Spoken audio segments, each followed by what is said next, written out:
ஹalleluya good morning. இன்னொரு நாளுங்க நம்ம ஆண்டவர் நமக்கு கொடுத்திருக்கிறாரு வெள்ளிக்கிழமை. இன்றைக்கு அநேக சபைகள்ல உபவாச கூட்டங்கள் இருக்கும். நீங்க இந்த புதிய வருஷத்துல உபவாச கூட்டங்களுக்கு போறீங்களா? ஆலயத்திற்கு தவறாமல் கலந்து கொண்டு தேவனுடைய சந்நிதியில அவரை ஆராதிக்கும் போது, அவருடைய சந்நிதியில ஜெபிக்கும் போது எவ்வளவு பெரிய பாதுகாப்பும் ஆசீர்வாதமும் இருக்கு. இதை அனுபவிக்கும்படிக்கு தவறாம இந்த வருஷத்தின் முதல்ல இருந்து கூட நீங்க தேவனை நேசிங்க, தேவனுக்கு முதல் இடத்தை கொடுங்க.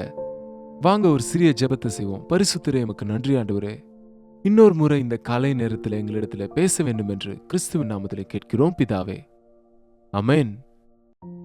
போதுங்க ஒரு வார்த்தை, ஆண்டவரே ஞாபகப்படுத்திக்கோங்கன்னு ஒரு வார்த்தை சொன்னா நம் ஜெபத்தை கேட்பதற்கு எப்போதும் அவர் ஆயத்தமாக இருக்கிறார். நம் இருதயத்தில் ஆசைகளை அறிந்தவராக, நம் இருதய வாஞ்சைகளை தீர்க்கிறவராக இருக்கிறார். என்ன இந்த காலை வேளையில் உங்களுடைய ஆசை என்ன? உங்களுடைய ஆலோசனை எதை குறித்து நீங்க ஆலோசனை செய்றீங்க?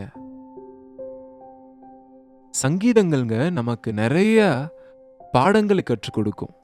தாவீது எழுதின சங்கீதங்கள்னு சொல்லுவாங்க. ஆனா தாவீது எல்லாவற்றையும் எழுதல, ஒழுங்குபடுத்தினார். சிலது அவரும் சிலது மற்றவர்களும் எழுதினாங்க. ஆனால் அதை அவர் சீரமைத்து இந்த 150 சங்கீதங்களாக நமக்கு முன்பு இந்த வேதத்துல இருக்கும்படிக்கு பரிசுத்த ஆவியானவர் சிலருக்கு ஏவுதலை கொடுத்து ஏற்படுத்தினார். உங்களுக்கு மனசு சரியில்லைன்னா சங்கீதம் வாசிங்க. உங்களுக்கு ஜெபம் வரலன்னா சங்கீதம் வாசிங்க. சங்கீதங்களை நீங்க வாசிக்கும் போது ஜெப ஆவினால் நிரப்பப்படுவீங்க. ஜெபம்னா என்னன்னு கற்றுக்கொள்வீங்க.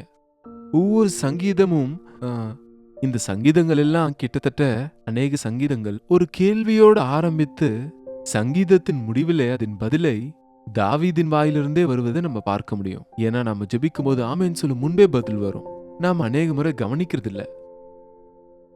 இந்த சங்கீதங்களை நாம பார்க்கும்போது அநேக விதமான சூழ்நிலைகளில் நமக்கு எச்சரிக்கை, ஆதரவு, கண்கள் திறக்கப்படுவது, நன்றியால நம்முடைய இருதயம் நிறையும்படிக்கு சங்கீதம் செய்யுங்க. இன்றைக்கு 27வது சங்கீதம். நீங்க காலை நேரத்துல கொஞ்சம் பரபரப்பா இருப்பீங்கன்னு சொல்லி நம்ம இந்த அனுதின தியானத்துல ஒரு ஷார்ட் மெசேஜ் தான் சொல்றோம். ஒரு 20 மினிட்ஸ் அல்லது 15-16 மினிட்ஸ்ல இந்த ப்ரோக்ராம் முடிக்கிறோம். நீங்கள் இந்த காலையில கேட்கிற ஆண்டவருடைய வசனத்தை இந்த நாளெல்லாம் தியானித்து கொண்டு இருப்பீங்கன்னு சொல்லி உங்களுக்கு விட்டு விடுறோம். அதனால காலையில நம்ம தியானிக்கிற விஷயத்த நீங்க திரும்ப திரும்ப திரும்ப இந்த நாளெல்லாம் நீங்க தியானிக்கும் போது, உங்களுக்கு வாய்ப்பு கிடைக்கும் போதெல்லாம் அந்த வேத பகுதியை நீங்க வாசிக்கும் போது நிச்சயமா 100 மடங்கு பலனை பெற்றுக்கொள்வீங்க. சங்கீதம் 27 இன்னொரு முறை இன்றைக்கு ஏதோ ஒரு நேரத்துல தனிப்பட்ட முறையில விசுவாசத்தோட என்னோட பேசுங்க ஆண்டவரேன்னு வாசிச்சு பாருங்க. என்னை விட நல்ல பிரசங்கத்தை உங்களால செய்ய முடியுங்க. சொல்றது மட்டும் இல்ல, அனுபவித்து உங்களால அதை சொல்ல முடியும்.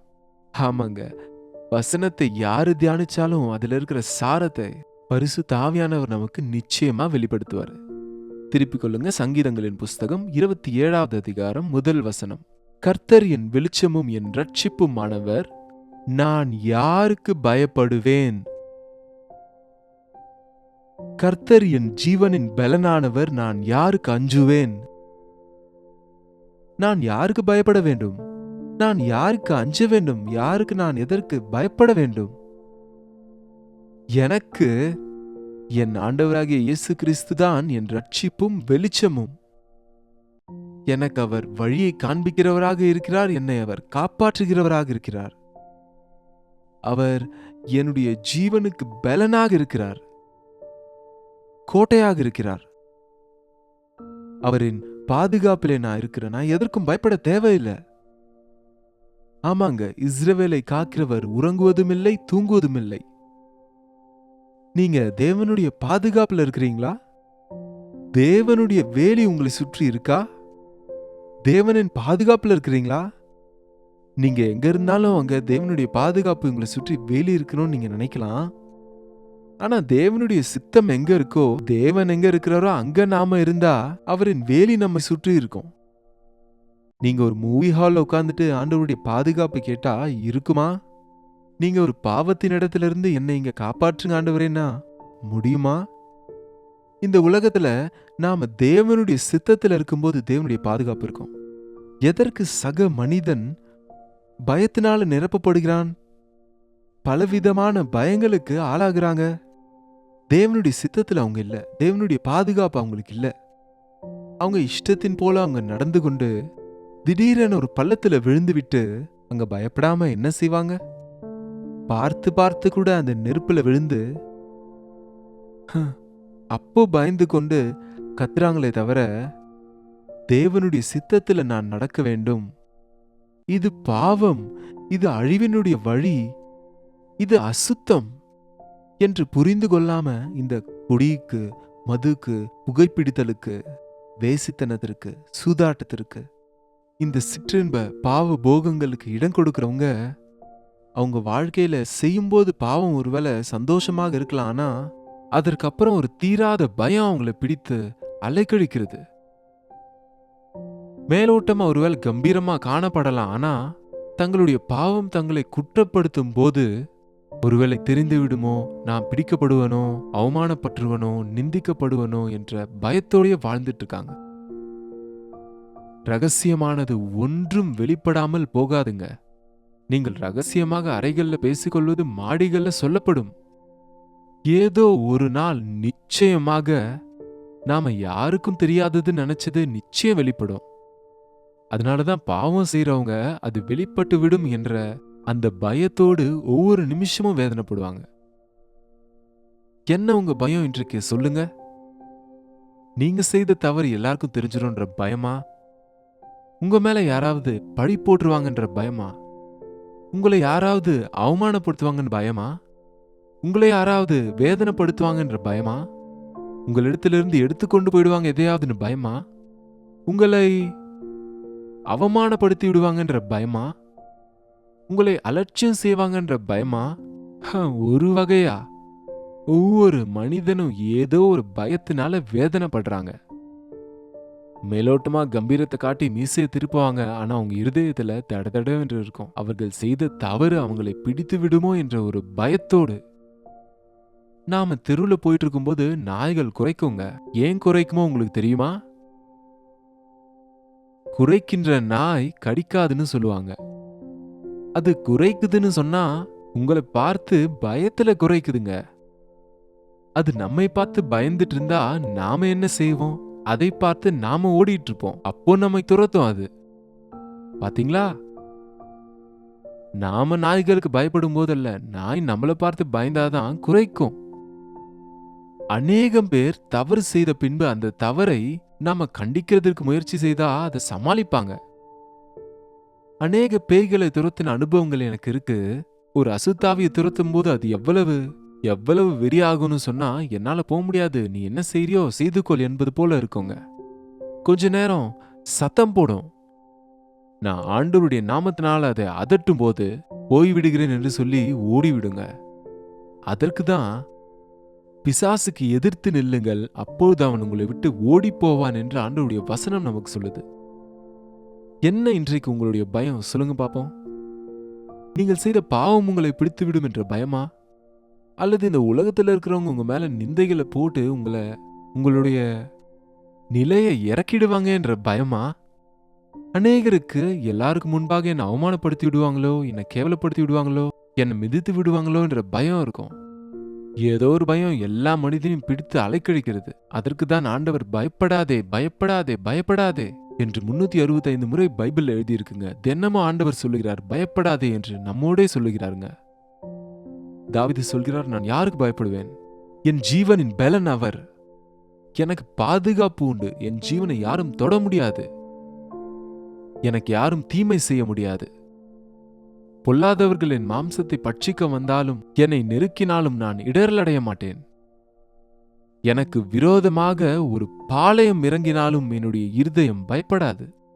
ஒரு பாளையமே இறங்கினாலும் சரி, நம்ம அநேக நேரம் அவர்கள் அநேகம் பேர் இருக்காங்க, நாங்க கொஞ்சம் பேர், அவங்க பெரியவங்க, நாங்க சின்னவங்க, அவங்களுக்கு அதிகாரம் இருக்கு எனக்கு இல்லை, அவங்களுக்கு பலன் இருக்கு எனக்கு இல்லை என்று கம்பேர் செய்து கொள்வோம். தாவீது சொல்கிறார், ஒரு பாளையம் இறங்கினாலும் நான் பயப்பட மாட்டேன். பெரிய மிலிட்டரியை இறங்கினாலும் என்னை ஒன்றும் செய்ய முடியாது. நான் தனியாளா இருந்தாலும் என்னோட கூட என் ஆண்டவர் இருக்கிறார். என் ஆண்டவர் இருக்கிறார். விரோதமாக ஒரு பாளையம் இறங்கினாலும் என் இருதயம் பயப்படாது. என் மேல் யுத்தம் எழும்பினாலும் இதிலே நான் நம்பிக்கையாக இருப்பேன். ஏனென்றால் நம்முடைய பட்சத்தில் இருக்கிற ஆண்டவர். ஒரு முறை எலிசாவின் இடத்துல வேலைக்காரன் வந்து, ஐயா நம்மை சுற்றி சத்துருக்கள் வந்திருக்கிறாங்க, பெரிய பாளையமாக இறங்கி இருக்கிறாங்க, சேனையாக நம் மீது வராங்க என்று சொன்னா, அந்த தேவ மனிதன் அவரை கூட்டிக் கொண்டு போய், ஆண்டவரே இவருடைய கண்களை திறங்க என்று சொன்னபோது அவன் கண்கள் திறக்கப்பட்ட போது அந்த சத்துருக்களினுடைய சேனையை மிஞ்சின தேவனுடைய தூதர்களின் சேனைகள் அந்த சத்துருக்களை விட 2 மடங்கு இவர்கள் இருப்பதை பார்த்தபோது அவன் ஆச்சரியப்பட்டான். உனக்கு விரோதமாய் எவ்வளவு பேர் பாளையம் இறங்கினாலும் ஆண்டவர் உன்னை விட பெரியவர், உன் சத்துருக்களை விட பெரியவர். ஆதலால் அவர் உனக்கு பாதுகாப்பை கொடுப்பார். எப்போ ஞாபகம் வச்சுக்கோங்க, உங்களில் இருக்கிறவர் உலகத்தில் இருப்பவனை பார்க்கிலும் பெரியவர். ஆகையால இயேசு கிறிஸ்துவின் மேல விசுவாசத்தை வைங்க. பயப்படாதீங்க, கலங்காதீங்க. சூழ்நிலைகள் மாறினாலும், நீங்க நேசித்தவங்க உங்களுக்கு விரோதிகளாக மாறினாலும், நீங்க எதிர்பார்க்காத நேரத்தில் மனிதர்கள் ஏமாற்றினாலும், உங்க நன்மையை பெற்று உங்களுக்கு தீமை செய்ய நினைச்சாலும், உங்க மேல ஒரு சேனையே வந்தாலும், ஒரு கூட்டமே கிளம்பி வந்தாலும், என் தேவன் என் ஜீவனின் பலனா இருக்கிறார், எனக்கு பாதுகாப்பாக இருக்கிறார், என்னுடைய பட்சத்தில் இருக்கிறார், உன்னை விட்டு விலகுவதும் இல்லை கைவிடுவதும் இல்லை என்றார். என் சத்துருக்களின் மேல் எனக்கு ஜெயத்தை கொடுப்பவர் அவரே. இன்னும் 5வது வசனத்தை நீங்க பொறுமையா வாசிச்சு பாருங்க. தீங்கு நாளில் அவருடைய கூடாரத்தில் என்னை மறைத்து என்னை தமது கூடாரத்தின் மறைவிலே ஒளித்து வைப்பார். ஆபத்து காலத்தில் அவருடைய கூடாரத்தில் என்னை மறைப்பார். இப்பொழுது என் தலை என்னை சுற்றிலும் இருக்கிற என் சத்துருக்களுக்கு மேலாக உயர்த்தப்படும். என் சத்துருக்கள் என்னை சுற்றி கொண்டிருந்தாலும் அவர்களை தாண்டி அந்த சத்துருக்களை பார்க்கிலும் அவர் உயரமாக என் தலையை உயர்த்துவார். அவருடைய கூடாரத்திலே நான் ஆனந்த பலிகளை இட்டு அவரை பாடி கீர்த்தனம் பண்ணுவேன்.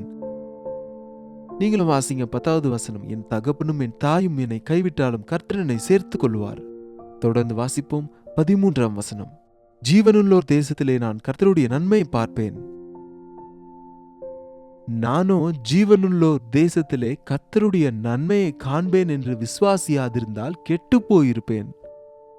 கர்த்தருக்கு காத்திரு, அவர் உன் இருதயத்தை ஸ்திரப்படுத்துவார். திடமனதா இருந்து கர்த்தருக்கே காத்திரு, கர்த்தருக்காகவே காத்து கொண்டு இரு. தேவனுடைய பாதுகாப்பு நமக்கு இருக்கும்போது எவ்வளவு தைரியம் இருக்கும் பாருங்க. அவர் நம்மை சுற்றிலும் பாதுகாக்கிறார். நம்முடைய சத்துருக்களை பார்க்கிலும் நம் தலையை உயர்த்துகிறார். உங்களை அவமானப்படுத்தின, உங்களை அவமதித்த உங்களுடைய சத்துருக்களை பார்க்கிலும் உங்களுடைய தலையை உயர்த்தி, உங்களை வெட்கப்படுத்தினவர்களே வெட்கப்படும்படிக்கு நீங்கள் நம்பின ஆண்டவர் நம்பிக்கைக்குரியவராக இருக்கிறார் என்று அறிந்து, ஆண்டவரே என்னை சுற்றி வேலி அடைங்க, எனக்கு பாதுகாப்பா இருங்க, நான் உண்மையே நம்பியிருக்கிறேன் என்று நாம் நம்முடைய சகல பாரத்தையும் அவருடைய பாதத்தில் வைத்து நம்மை நாம் அவருக்கு ஒப்பு கொடுத்தால் அவரே நமக்கு நம்முடைய ஜீவனின் பலனா இருந்து எல்லாவற்றிலிருந்து விடுவிப்பார். ஜெபம். பரிசுத்தரே, அன்பான தகப்பனே, யார் யார் எங்கிருந்து இந்த வார்த்தைகளை கேட்டுக்கொண்டு இருக்கிறாங்களோ ஒரு முறை அவங்கள பாருங்க ஆண்டவரே. அநேக விதமான பயங்கள் இந்த கடைசி நாட்களில் எங்களை பிடித்துக் கொண்டிருக்கையில், யுத்தங்களின் பயம், பூமி அதிர்ச்சியின் பயம், இயற்கை பேரிடர்களின் பயம், மனிதர்களின் பயம், இருளின் மேல் பயம், அநேக விதங்களில் பணத்தை பற்றின பயம் எங்களை நெருக்குகையில், எங்கள் நோய்களை பற்றின பயம் எங்களை சோர்வடைய செய்யும் போது, எங்கள் மேல் பாளையம் இறங்கினாலும் எங்கள் தேவன் எங்களை கைவிட மாட்டார் என்று, எங்கள் சத்துருக்களின் எதிரிலே எங்கள் தலையை உயர்த்துவார் என்று நாங்கள் விசுவாசிக்கும்படி எங்களுக்கு உதவி செய்யுங்கப்பா. சூழ்நிலைகள் மாறினாலும், எல்லாரும் எங்களை கைவிட்டாலும், எங்கள் தாய் தகப்பன்மார் எங்களை கைவிட்டாலும் கர்த்தர் என்னை சேர்த்து கொள்ளுவார் என்கிற விசுவாசத்திலே உம்மிடத்திலே நம்பிக்கை வைத்து வாழ்வதற்கும், உம்மிடத்திலே ஜெபிப்பதற்கும், நாங்கள் ஆராதிக்கிற தேவன் எவ்வளவு பெரியவரோ அறிந்து நாங்கள் உம்மை துதிப்பதற்கும் எங்கள் ஒவ்வொருவருக்கும் உதவி செய்ய வேண்டும் என்று கிறிஸ்துவின் நாமத்திலே கேட்கிறோம் பிதாவே. ஆமேன். பிதாவாகிய தேவனுடைய அன்பும் குமாரனாகிய இயேசு கிறிஸ்துவின் கிருபையும் பரிசுத்த ஆவியானவரின் அந்யோன்யமும் ஐக்கியமும் கூடி வந்திருக்கிற நம் அனைவருக்கும் இப்பொழுதும் சதா காலமும் துணையாயிருப்பதாக. ஆமேன். தேவனுக்கு ஸ்தோத்திரம். உங்களுடைய ஜெப விண்ணப்பங்களையும் பாரங்களையும் தேவனுக்கு முன்பாக வைக்கலாங்க. நீங்களும் ஜெபிங்க. நாங்களும் உங்களுடைய பட்சத்துல நீங்க ஜெபிக்கணும்னு ஆசைப்பட்டீங்கன்னா உங்க பட்சத்துல ஜெபிக்க நாங்க ஆசையோட இருக்கிறோம். உங்க பெயரையும் உங்க ஊரையும் உங்களுடைய ஜெப விண்ணப்பங்களையும் உங்க பிரைஸ் ரிப்போர்ட்ஸையும் ஒரு டெக்ஸ்ட் அல்லது வாய்ஸ் மெசேஜ் மூலம் 8939801234 என்ற நம்பருக்கு, நீங்க எந்த தேசத்திலிருந்து எந்த இடத்திலிருந்து பார்த்துட்டு இருந்தாலும் இந்த நம்பருக்கு ஒரு வாட்ஸ்அப் மெசேஜ் அனுப்புங்க. தொடர்ந்து ஒவ்வொரு நாளும் உங்களுக்காக ஜெபித்து கொண்டு வருகிறோம். நீங்களும் ஜெபிங்க. உங்களில் அநேகருக்கு கர்த்தர் பதில கொடுக்கிறார் என்று நாங்கள் அறிந்து தேவனை துதிக்கிறோங்க. இந்த நிகழ்ச்சிகளை காலையில 7 மணிக்கு உங்களால பார்க்க முடியலனாலும் உங்களால எப்ப முடியுமோ அப்ப பார்த்து பயனடையணும்னு உங்களை நாங்க கேட்டுக்கொள்கிறோம். கர்த்தருக்கு சித்தமானால் நாளைக்கு இதே நேரத்தில் அனுதின தியான நிகழ்ச்சியில மீண்டும் கர்த்தருடைய வார்த்தையோடு உங்களை நான் சந்திக்கிறேன். அதுவரை கர்த்தருடைய கிருபை உங்களுக்கு துணையாயிருப்பதாக. ஸ்தோத்திரம்.